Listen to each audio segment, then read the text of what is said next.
Grateful to have you here today, Sadhguru. Thank you very much for coming. Yeah, that's a great place to start. Good that you call me here, so I get to golf in a good golf course tomorrow morning. Do you actually hit the ball, or do you just imagine that it's in the hole? I've had 4 hole-in-ones. Have you really? Yeah, so Wow. I'm not an imagining character. I like it.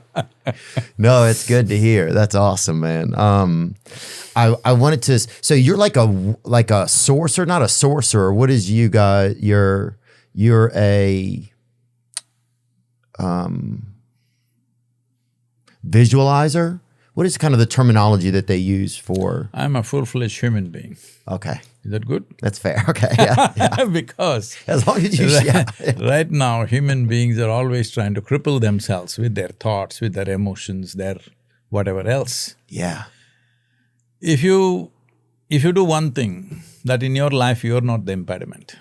You're not the what? You're not the impediment, you're not the problem, you're not the issue. There are 1,000 issues you need to handle in the world. The more you try to do, the more problems and more troubles there will be. All those things you handle to the best of your ability. But you are not the issue in your life. If you just ascertain this one thing, that you yourself are not an issue, just check and see for most human beings, they themselves are an issue. Their thought, their emotion, their needs, their compulsiveness, that's what is the big problem. Outside problems are small. Yeah. So if you ensure that you are not the issue in your life, then you are naturally a full-fledged human being. You will do the best that you can do in everything that you do. Well, your best may not be the best, but it's the best that you can do. In your life, if you do not do what you cannot do, there's no problem. But if you do not do what you can do, you're a disaster. But the moment your thought, your emotion is tripping you all the time, you will not even do what you can do, isn't it? And how do we get ourselves in the best situation to be able to do what we can do? They tell me right now, we don't like the weather outside. For October, it's too hot. Yeah. In Nashville. So what have you done? Turned on the air conditioning. What is the air conditioning called? This is climate engineering. You engineer the climate the way you want. How come your inner climate is not engineered properly? It gets hot, it gets cold, it gets boiling. Yeah, it gets confusing. You don't even know what it is. Why is it that your inner engineering has not been done so that you have the conducive climate that you want? So, my whole work is this, that to teach people how to engineer themselves. When I say engineer, people think it's some technology kind of thing. We need to understand. What we call as engineering today used to be magic at one time. Oh yeah, I've heard of it. Huh? Yeah, magic, yeah, they had wizards, everything. Not like that. If I sat here 1,000 years ago and and lights came on, what would you think I am? Yeah. Not magic. Maybe an electrician? No, come on, there was no electricity 1,000 years ago. But you'd have been a very… I thought you'd have been mystical. I could have said I'm the messenger. Oh, you could have said you're a messiah. Yes. Yeah. Or I could have claimed I'm the sun. Yeah. Or I could have said I'm himself. Yes. If just I turned on a light bulb. Unfortunately, I didn't have a light bulb 1,000 years ago. Yeah. Now everybody has it, so it's not magic anymore, it's just engineering. So I'm just saying, engineering means when you engineer something well, it's more than magical. No magic can do those things that we are doing, isn't it? You pick up your phone and talk to just about anybody in the world. If you did this 200 years ago, you could have claimed your God himself. Yeah. So, if you engineer your interiority in the way it works for you, there are many ways to describe it. A simple way to say this is, let's say we create a chemistry. Today, everybody knows that all their experiences are in somehow connected to their chemical structure. Right. What you call as joy is one kind of chemistry, misery is another kind of chemistry, anxiety is one kind of chemistry, tranquility is another kind of chemistry, agony, ecstasy, everything has a chemical basis. So in many ways, if you look at the biochemistry of a human being, it is the most complex chemical factory on the planet. That's true? It is. Because the number of things that are happening every moment in every molecule of DNA and stuff is unbelievable. Suppose you can create a chemistry the way you want it. Would you create a chemistry of blissfulness or misery? Choose, I'm going to bless you. Blissfulness. You must choose quickly. Okay. That's all I did and that's all I'm teaching people, how to create a chemistry of blissfulness. Understood. So suppose you're blissful, no matter what. If you sit, stand, eat, don't eat, you're blissful.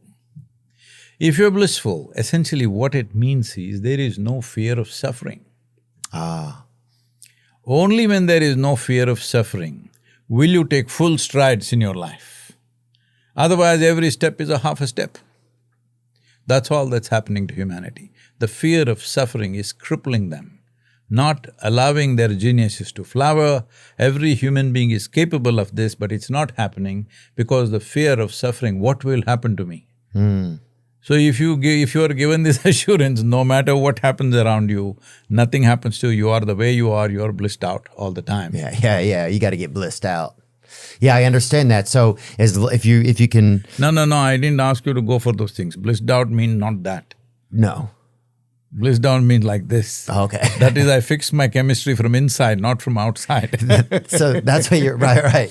So you're saying if I get myself to a state that… because the state I can control is the state that I am. So if I can keep that state as comfortable as possible, then… Don't use the word comfort. Okay. See, the chemistry causes bliss. See, every human being at some moment in their life, they have had blissful experiences. Yeah. Joyful experiences. Oh, yeah. Loving experiences, ecstatic experiences. At the same time, they have all versions of negativity experiences also have happened. So essentially, are you competent of being blissful and ecstatic? You are, because it's happened to you already. It's Yes. not like… you're not like a rock where it didn't go into such an experience. You have gone into that experience. Now only the question is about sustainability. Yeah. Sustainability is a problem right now because most experiences are happening in an unconscious manner. You are not causing it. Something else is causing it, an external stimuli. I look at something beautiful, wow. Why am I not wow with my eyes closed? This is what I realized very early on in my life. You know, one thing I realized was when I was just 4.5 years of age, I realized I don't know anything. Yeah. Don't know anything means don't know anything at all. To such an extent, if somebody gives me a glass of water, I don't know what is water. I know how to use it, I know how to drink it, I know all the other things you can do, but I don't know what it is. Actually, even today you don't know what it is. Yeah. You will say H2O, but with all this scientific exploration, we still do not know one atom in its entirety. We know how to use it, we know how to fuse it, we know how to make a bomb out of it, but we don't know what it is. So, if I find a leaf, I'm just looking at it for hours on end. If I sit up in my bed, I'm staring at the darkness for the whole night. My dear father, being a physician, he started thinking I need psychiatric evaluation because this boy is staring at something all the time. Yeah. He's So- a daydreamer. I'm not dreaming, Yeah. I'm just paying attention. See, I look at this, I don't know what this is, so I'm not able to look at the other thing because I still don't know what this is. So I went on like this, and in this condition they sent me to school. My mother said, you must pay attention to the teachers, don't look here and there. So I went and paid attention to the teacher, the kind of attention they had never received in their entire life. That kind of attention. Then, initially I kind of understood what they were trying to say. Then I saw, actually they're only making sounds. I'm making up the meanings in my mind. See, right now if I start talking in one of the Indian languages, India has over 19,000 languages. Oh, that's a lot. If I speak one of those languages, as far as you're concerned, it'll be just sound. You can't attach meanings to it. Right. So, language is a kind of a conspiracy between two people. I utter one sound, you make up the meaning. You utter another sound, I make up the meaning. So, I just sat there, oh, they're only making sounds, I'm making up the meanings. I stopped making up meanings, just listen to the sound.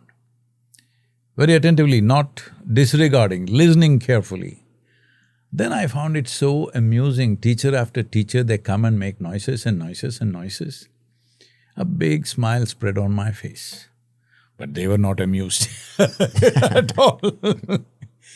So, this happened probably 12, 13 years ago. It's 24 now. Probably 14 years ago. This school where I studied over 50 plus years ago, they came to invite me for their 125th anniversary. Wow. I said, see, they came and said many things. I said, please see, I was not just a not good student. I was not even a student. I only came there when it was a must, otherwise I escaped. So why me? Then they said, no, our school has produced film stars. Our school has produced cricketing stars, in India. Oh, yeah. Cricket. If you don't know anything about cricket, they'll take away your passport. Then I'll lie, I guess. So, we have produced cricketing stars, we have produced music stars, but you are the only mystic, you must come. I said, okay, and I went there. I stood in the quadrangle, looked around, same oppressive buildings. Then I suddenly remembered in this particular classroom what happened. I must have been around 12, little over 12 years of age. One day a teacher comes and asks me a question.